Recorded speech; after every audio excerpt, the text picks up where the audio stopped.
Hostel room, रात का वक्त। नीरा बेड पर थकी हारी सी बैठी हुई थी। मैं क्या करूं अनु, कुछ समझ नहीं आ रहा, किस किस से निपटूं। ना जाने कहां से अब ये तीसरा भी आ गया। उधर आरजे और सिद्धार्थ, और अब ये सबने मिलकर मेरी जिंदगी को नर्क बना दिया है। अनु गहरी सांस लेते हुए गुस्से से बोली, देख नीरा, अगर बात इतनी बढ़ गई है तो पुलिस में रिपोर्ट कर दे। आजकल के लड़कों का कोई भरोसा नहीं है। नीरा थोड़ी हिचकिचाहट के साथ बोली, नहीं यार, ऐसा किया तो मम्मी पापा को पता चल जाएगा, वो लोग बेवजह परेशान हो जाएंगे। मैं ऐसा नहीं चाहती। अनु कड़े लहजे में बोली, तो क्या तू चुपचाप सहती रहेगी? ऐसे ही चलते रहेगा तो ये लोग और से चढ़ जाएंगे। नीरा धीरे से बोली, तू टेंशन मत ले, मैं देख लूंगी। अगर लाइन क्रॉस की किसी ने तो फिर कोई बच नहीं पाएगा। थोड़ी देर के लिए सन्नाटा छा जाता है। फिर अनु माहौल को हल्का बनाने की कोशिश में मुस्कुरा कर बोलती है, वैसे छोड़, वो सिद्धार्थ है बड़ा हैंडसम यार। नीरा आंखें बड़ी करती हुई उसे देखती है। नहीं यार, उससे ज्यादा तो हैंडसम आरजे है। अनु हंसते हुए बोली, कुछ भी, आरजे सिद्धार्थ के सामने पानी भरता है। वैसे तुझे आरजे से प्यार हो गया है क्या? नीरा जल्दी से बोली, प्यार और मुझे सवाल ही नहीं उठता। इन सब चीजों के लिए मेरे पास टाइम नहीं है। अनु से छेड़ते हुए बोली, पर मुझे लगता है तुझे सिद्धार्थ से जरूर प्यार हो गया है। नीरा गुस्से से बोली, पागल हो गई है क्या? कुछ भी मत बोल। मैं उससे कभी प्यार नहीं करूंगी, चाहे वो आखिरी इंसान ही क्यों ना हो। मुझे उससे नफरत है। दूसरी तरफ सिद्धार्थ का रूम। सिद्धार्थ हेडफोन लगाए नीरा की हर बात सुन रहा होता है। उसे नहीं पता कि उसके फोन में माइक्रोफोन फिट है, सिद्धार्थ ने, जो कि खुद लगाया था। वो उसे आजाद कर चुका था, लेकिन उसकी नजरें अब भी सिर्फ नीरा पर थी। वो आंखें बंद करता है और एक गहरी सांस लेता है। प्यार तो मुझे भी नहीं है तुमसे मिस नीरा राजपूत, बस अब तुम्हें सच बताने का वक्त आ गया है, और फिर तुम्हें भी मुझसे और मुझे तुमसे छुटकारा मिल जाएगा। सिद्धार्थ ने मन ही मन सोचा। आरजी बालकनी में खड़ा सिगरेट फूंक रहा था। उसके आंखों में एक अजीब पागलपन था और चेहरे पर एक अजीब सी मुस्कान। वो मन ही मन कुछ सोच रहा था। नीरा, तुम दिलचस्प हो, ना डरती हो ना झुकती हो, और शायद इसलिए मुझे और भी चाहिए तुम। अब वक्त है तुम्हारे इर्द गिर्द की जमीन खिसकाने का और तुम्हें अपना बनाने का। दूसरी तरफ नीरा जैसे ही कॉलेज से बाहर निकलती है, सामने ब्लैक कलर की एक कार खड़ी होती है। उससे टेक लगाकर सिद्धार्थ खड़ा होता है। अनु नीरा के कान में फुसफुसा कर बोली, ये तो पीछे ही पड़ गया है। सिद्धार्थ कुछ कदम आगे आता है। मुझे तुमसे कुछ बात करनी है नीरा, क्या तुम अपना कुछ वक्त दे सकती हो? अनु कुछ बोलने ही वाली थी कि नीरा उसे रोक देती है। तुम जाओ अनु, मैं आती हूँ। अनु ओके कहकर चली जाती है। नीरा जल्दी से बोलती है, बोलो क्या बात करनी है? यहाँ नहीं, कार में बैठकर बात करते हैं, या कहीं कॉफी पर। सिद्धार्थ ने कहा, मुझे तुम पर भरोसा नहीं, मैं तुम्हारे साथ कहीं नहीं जा सकती। जो कहना है यही कहो। नीरा गुस्से से बोली। सिद्धार्थ करीब आकर उसके कंधों को मजबूती से पकड़ते हुए कहता है, मुझे नहीं लगता तुम्हें ऐसा कहना चाहिए।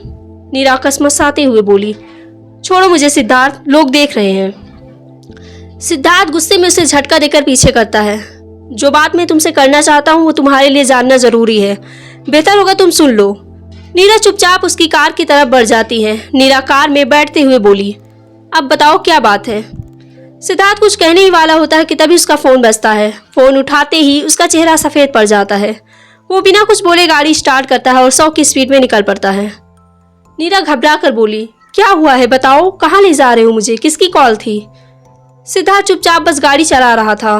10 मिनट बाद सिद्धार्थ ब्रेक लगाता है और गाड़ी से बाहर निकलता है। नीरा गुस्से से चीखी, सिद्धार्थ, ये कौन सी जगह है, तुम मुझे यहाँ क्यों लाए हो?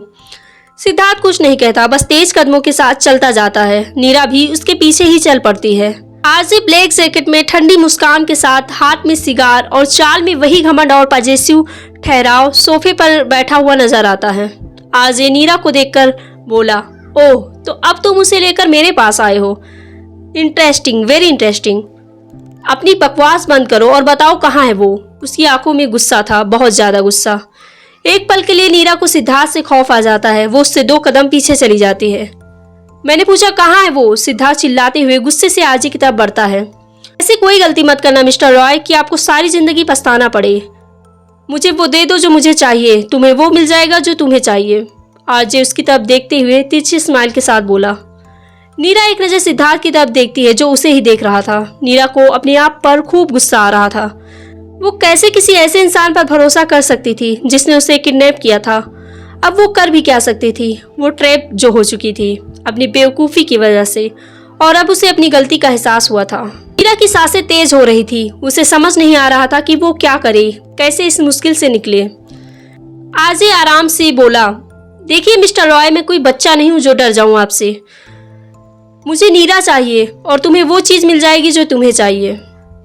मुझे डील पसंद नहीं आई। मुझे जो चाहिए वो मैं हासिल कर लूँगा। मुझे किसी लड़की को ढाल बनाने की जरूरत नहीं है।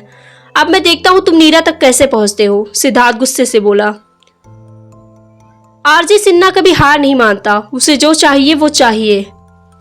अगर इसके लिए किसी की जान भी लेनी पड़े तो मैं पीछे नहीं हटूंगा। आरजे ने अपनी जेब से एक छोटी पिस्टल निकालकर सिद्धार्थ की तरफ तान दिया। ऐसा करने की कोशिश भी मत करना। सिद्धार्थ ने भी गन निकालकर उसकी तरफ तान दिया। नीरा जल्दी से सिद्धार्थ के पीछे जा खड़ी हुई। मैं तुम्हें फोर्स नहीं कर रहा और ना कभी करूंगा। इस बार तुम खुद चलकर मेरे पास आओगी। ये आरजे का तुमसे वादा है नीरा। अभी तो मैं जा रहा हूँ मगर तुम्हारा सामना मुझसे फिर होगा, और इस बार सिर्फ मेरे और तुम्हारे अलावा दूसरा कोई नहीं होगा। ये कहता आरजे आगे बढ़ गया। आरजे के जाने के बाद सिद्धार्थ बाहर की तरफ बढ़ा। नीरा फिर उसके पीछे चल पड़ी। कार में बिल्कुल सन्नाटा था। नीरा को समझ नहीं आया कि वो क्या कहे। काफी देर बाद उसने अपनी चुप्पी तोड़ी। क्या कोई कीमती चीज तुम्हारी उसके पास रह गई है? नहीं, इतनी कीमती भी नहीं, बस छोटा सा लॉस्ट हुआ है। सिद्धार्थ बिल्कुल नॉर्मल अंदाज में बोला। कितना? नीरा ने उसे देखते हुए पूछा। तुम्हें क्यों जानना है? तुम दोगी मुझे? नहीं, मैंने सोचा कोई इंसान है जैसे तुम कह रहे थे, उस हिसाब से मुझे लगा। मेरे लिए पैसे इंसानों से बढ़कर हैं। पैसों के सिवा मेरा किसी से कोई रिश्ता नहीं, सिद्धार्थ ने स्ट्रिक्ट आवाज में कहा। अच्छा, नीरा ने मुंह बनाकर कहा। फिर तुमने मुझे उसके हवाले क्यों नहीं किया? कर देते तो तुम्हें तुम्हारे पैसे मिल जाते। उसकी बातों पर सिद्धार्थ थोड़ी देर को चुप रहा, फिर बोला, तुम किसी गलतफहमी में ना रहना। मैं कुछ भी करता हूँ उसमें किसी का एहसान या किसी का दखल नहीं बर्दाश्त। मेरा नुकसान मुझे मंजूर है पर किसी लड़की के बदले उसकी भरपाई नहीं। अच्छा, तो तुम्हें क्या बताना था? कुछ कहने वाले थे तुम मुझसे? नीरा को याद आया तो उसने फौरन पूछा। मेरा मूड अब बदल गया है, मैं फिर कभी बताऊंगा। वो उसे हॉस्टल के बाहर छोड़कर निकल जाता है। कुछ देर बाद वो कॉलेज से निकली ही थी कि उसका फोन बजा। स्क्रीन पर अननोन नंबर शो हो रहा था। कुछ सोचने के बाद उसने कॉल पिक कर ली।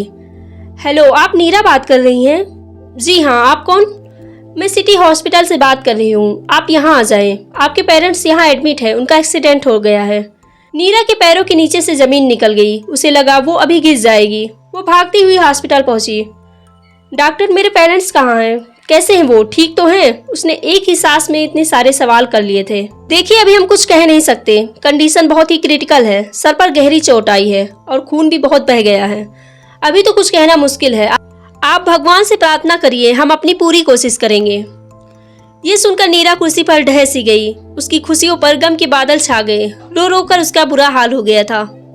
वो उससे मिलने आ रहे थे। काश उसने उन्हें रोक दिया होता। काश। सर झुकाए बैठी उसे खुद की भी खबर नहीं थी कि अचानक ही किसी ने उसका नाम पुकारा। जी, वो चौंकते हुए उठ खड़ी हुई। जी डॉक्टर, सब ठीक तो है? उसे घबराहट हुई। आई एम सॉरी, हम उन्हें बचा नहीं सके। ये सुन नीरा वहीं जमीन पर बैठ गई थी, जैसे किसी ने उसकी रूह खींच ली हो। उसकी आंखों से आंसू रुकने का नाम ही नहीं ले रहे थे। उसके चारों तरफ सब कुछ धुंधला पड़ गया। हॉस्पिटल का शोर, डॉक्टर की आवाज़, सब एक अजीब खामोशी में बदल गया। नीरा वहीं कुर्सी पर बैठी रह गई। उसकी आंखों से आंसू बहते जा रहे थे मगर आवाज़ जैसे गले में ही अटक गई हो। उसके कानों में सिर्फ एक ही लाइन गूंज रही थी, हम उन्हें बचा नहीं सके। चारों तरफ सब कुछ धुंधला लगने लगा। वो लड़खड़ाते कदमों से दरवाजे की तरफ बढ़ी। यहाँ सफेद चादर में ढके 2 स्ट्रेचर रखे हुए थे। नीरा कांपते हाथों से चादर उठाती है और चीख उठती है, माँ, पापा। उसकी दुनिया वहीं खत्म हो गई थी। उसकी आंखें बंद होने लगी। वो गिरने ही वाली थी कि एक मजबूत कंधे ने उसे थाम लिया। नीरा ने खुद को संभाला और 2 कदम पीछे हटी। सामने सिद्धार्थ था। वो यहाँ क्यों आया था नीरा को नहीं पता, लेकिन ये सवाल पूछने का वक्त भी नहीं था। वो फर्श पर बैठकर सिसकियों में टूट गई। सिद्धार्थ ने हॉस्पिटल की सारी फॉर्मेलिटीज पूरी की और फिर नीरा के घर आ गया। अंतिम संस्कार के बाद रिश्तेदार भी धीरे धीरे लौट गए। सिर्फ सिद्धार्थ वहीं रह गया।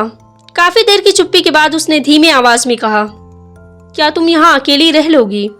नीरा ने कोई जवाब नहीं दिया। सिद्धार्थ उठकर बाहर चला गया। वो समझ गया था कि वो अभी बात करने की हालत में नहीं है। अगले दिन सुबह जब वो लौटा तो उसके हाथ में खाने का सामान था। वो टेबल पर रखते हुए बोला, कुछ खा लो, कल से तुमने कुछ नहीं खाया।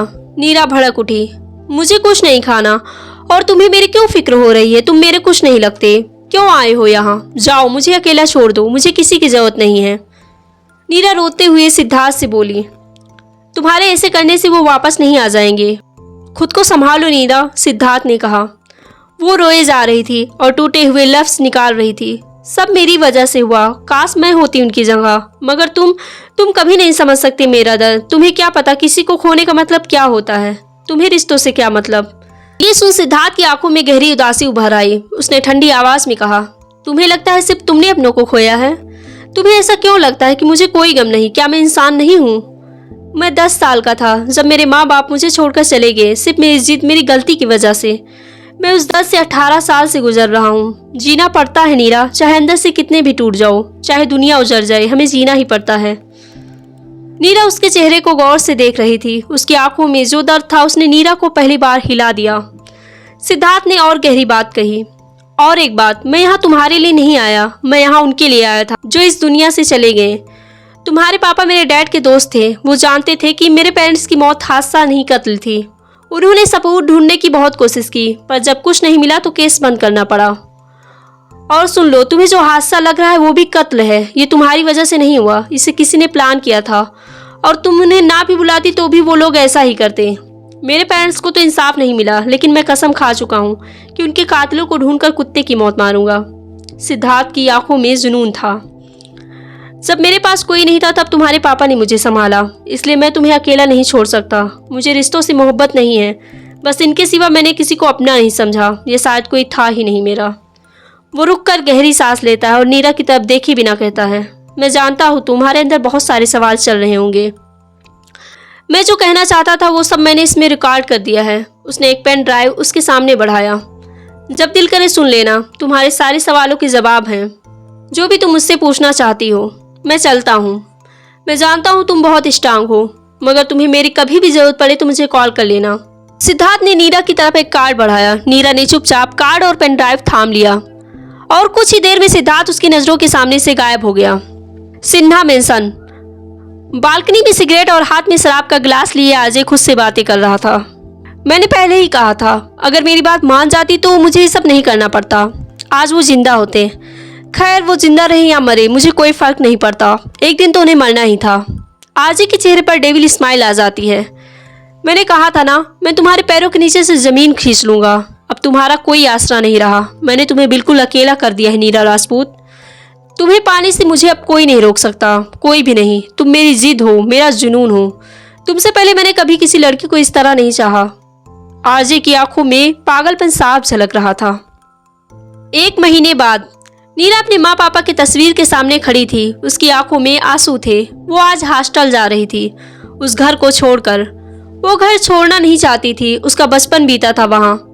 उसके माँ पापा की बहुत सारी यादें थी, लेकिन उनके बिना उस घर में उसका दम घुट रहा था। इस 1 महीने में उसने अपने आप को थोड़ा संभाल लिया था। अब उसे आंसुओं पर काबू आ गया था। वो मजबूत बन गई थी। घर से बाहर निकलने के बाद उसने एक नज़र फिर दरवाजे की तरफ देखा। जहाँ भी वो जाती थी उसके माँ पापा उसे गुड बाय करने जरूर आते थे, पर अब उस दरवाजे पर कोई नहीं था और ना ही कभी होगा। हॉस्टल पहुँचने में काफ़ी देर हो गई थी। वो आते ही सीधा बेड पर आँख मूंद कर लेट गई। लंबा सफ़र करने की वजह से वो थक गई थी। अनु ने उसे खाने को भी पूछा, मगर उसने इनकार कर दिया। नहीं, मैं सिर्फ सोना चाहती हूँ, नीरा ने करवट बदलते हुए कहा था। तू ठीक तो है? हाँ, मैं ठीक हूँ, नीरा ने धीमी आवाज़ में कहा। तेरी आवाज़ से तो नहीं लग रहा कि तू ठीक है। नहीं, मैं ठीक हूँ, बस थक गई हूँ। थोड़ा सो लूँगी, ठीक हो जाऊँगी, उसने नीरा की तरफ देखे बगैर कहा। दूसरी तरफ रॉय हाउस।